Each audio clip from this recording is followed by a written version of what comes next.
All right, y'all, we are back with another video, and it seemed like Joe Biden again.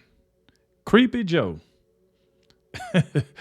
Hey, look, he always in the news for the wrong reasons.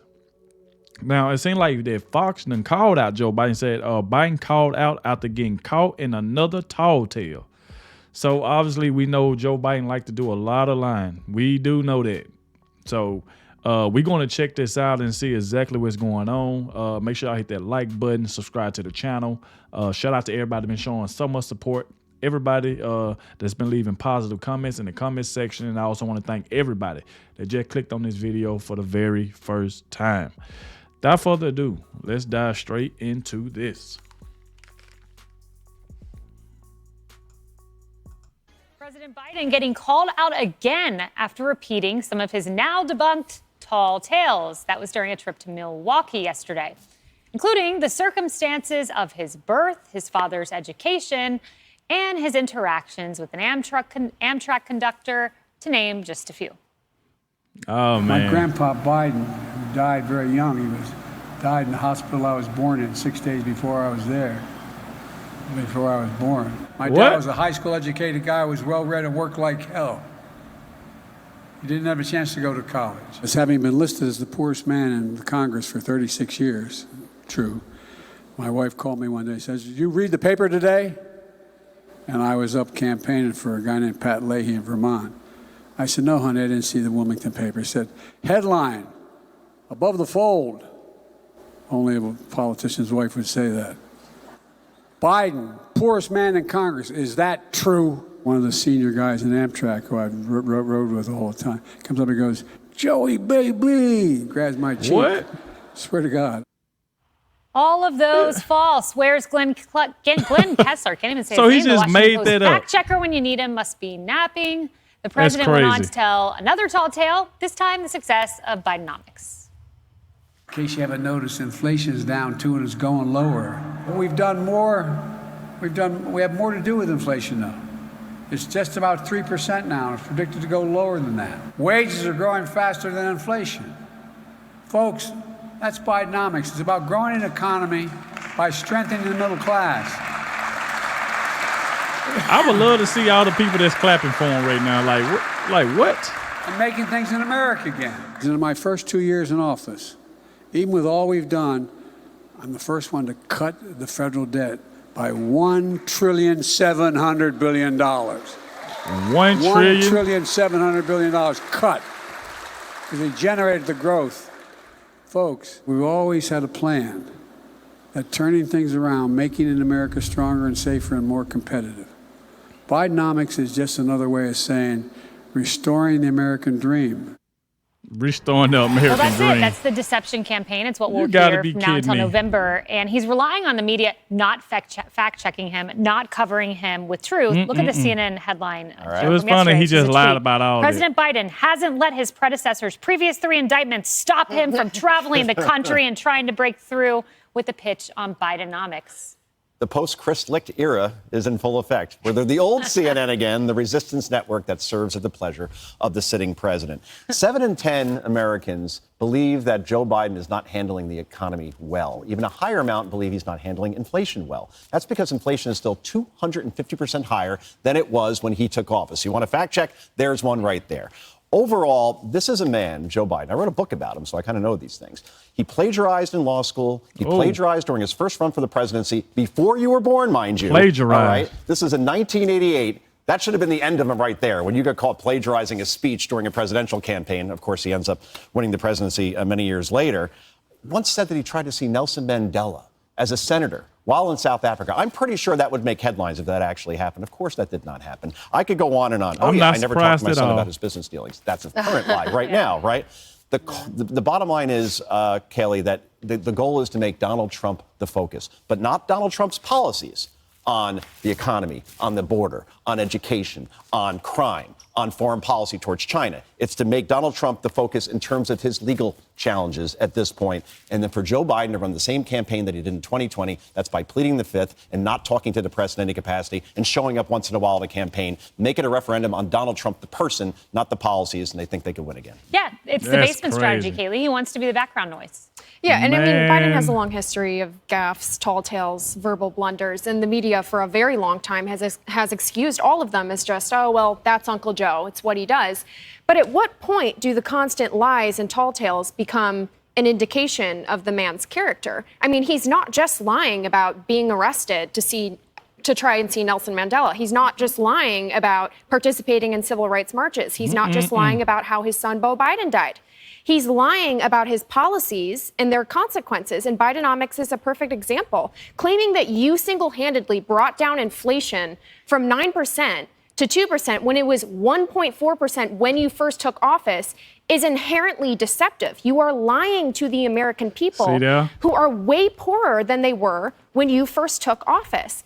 It's insulting, and I really hope that in 2024, voters finally say, you know what, enough of this. Kennedy, because this is reality. I mean, look at the wall. CNN here. U.S. inflation means families are spending $709. So obviously they just caught, and we all just caught Joe Biden lying. Lied about the situation about his father. Lying about the inflation and stuff like that, and they caught him. There's no way that this man gonna get reelected again. Ain't no way. I'm telling you that now. Ain't no way Joe Biden is going to get reelected. I mean, if you look at it, the Democrats are already scared. They know he ain't going to beat Trump. If Trump get a chance to run again, because obviously we see what they trying to do to Trump. They trying to get Trump up out of here. They don't even want Trump running because they know if he run, he's going to win. So they trying to think of all these little loopholes. Even Obama is scared. He's warning Joe Biden about Trump. He knows what's going to happen.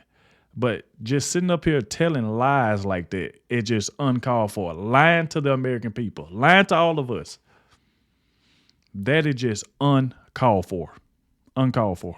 More. Lending Club, paycheck to paycheck lifestyles, cash-strapped Americans' new norm. And this one, more Americans ending up homeless at a record rate. That's Bidenomics, guys. Yeah, Bidenomics is living off your credit cards when your credit card interest rate is 20% plus. And, those are the highest base rates we've seen pretty much in history. So the reason, Joe talks about 30% of Americans giving the president approval on inflation, it's because they very much feel it. And it is a tax. And they are being punished every single month. And 60% of Americans in every tax bracket living paycheck to paycheck because they're being promised that this is going to get better. So if you hear the president and the Treasury Secretary and the Fed chair coming out saying inflation is tamed, the economy is doing great, you start to spend like it. And the problem is you spend more than you're bringing in. And at what point are people going to be so underwater that the economy craters when consumer confidence is completely lost? It's like if things are going so great, then when is the Fed going to cut rates? Not anytime soon. They're going to continue raising rates, which means that mortgages are going to be more expensive. Fewer people will have access to housing and more people are going to get fired. That's Bidenomics. Yeah. And, Carly, this stuck out to me. I read it 2 days ago and I can't get it out of my head. We're both millennials. See, that's the thing. You got to call a spade, man. It's like, how can we move forward as a country, and whatever the case may be, with Joe Biden as the lead front runner? Come on, man. Like, this stuff right here, I'm telling you now, like I said before, there's no way that this man is winning again. You know what I'm saying? Like, there's just no way. Let me even look at a comment. Let me see. Somebody said, I want the camera on the people applauding because I can't believe that anybody would applaud Biden. Graduated during the Great Recession and Obama's era. There was a brief reprieve, 4 years that were really good under Trump, but this is the reality of our generation from the Washington Post. Those born between 1981 and 1996 have been called the unluckiest generation. Since entering the workforce, they have experienced the slowest economic growth of any age group. They have also been weighed down by student debt, childcare cost, and the median U.S. house sold for $416,000 in the second quarter. That's a 26% jump since early 2020. Delaying life decisions, kind of gloomy. Yeah, housing used to be just the standard. It used to be the norm. And now owning your own home is becoming a luxury. That's not a good state of affairs at all. And then you have a lot of young people that are staying in their parents' basements or their parents' house for a lot longer. And there's a whole psychological element that comes into play when you feel like you're trying so hard to succeed, but you can't get to the next step. And people are marrying later and having fewer children as a result of it. So there's a lot of different things that are happening because of these higher prices that are affecting so many people, in particular young people who should be striving and reaching goals that they are not. I think that Moody's headline that you just read, that the president is talking about how he's lowering inflation now, but people are still spending $709 more now than they were before he entered office 2 years ago. I mean, that really says it all. And that's why his approval rating is at 37% when it comes to the economy. So his main message when he has gone on the campaign trail has been Bidenomics. I mean, he put his name into an economic message, and that is a huge risk for him. Yeah, and this is the only thing Republicans should be talking about between now and next November, because this is reality and it's what people care about. Hey everyone, I'm Emily Compon. Well, now we know about old Creepy Joe, man. He's guess he ain't all he gonna do is just keep lying to all of us and want us to believe what he's saying. And from the beginning, you can tell he was just lying. And they sat there and they caught it. All the guests on there caught it. Like, there's no need to make up stories. Like, even the stories he was saying about his father and stuff like that, they said that was a lie. And like, so this right here is crazy, man. I don't know. Like, Joe Biden got to go. Joe Biden got to go. But y'all let me know what y'all think about it. Make sure y'all hit that like button, subscribe to the channel, and I'll catch y'all in the next one.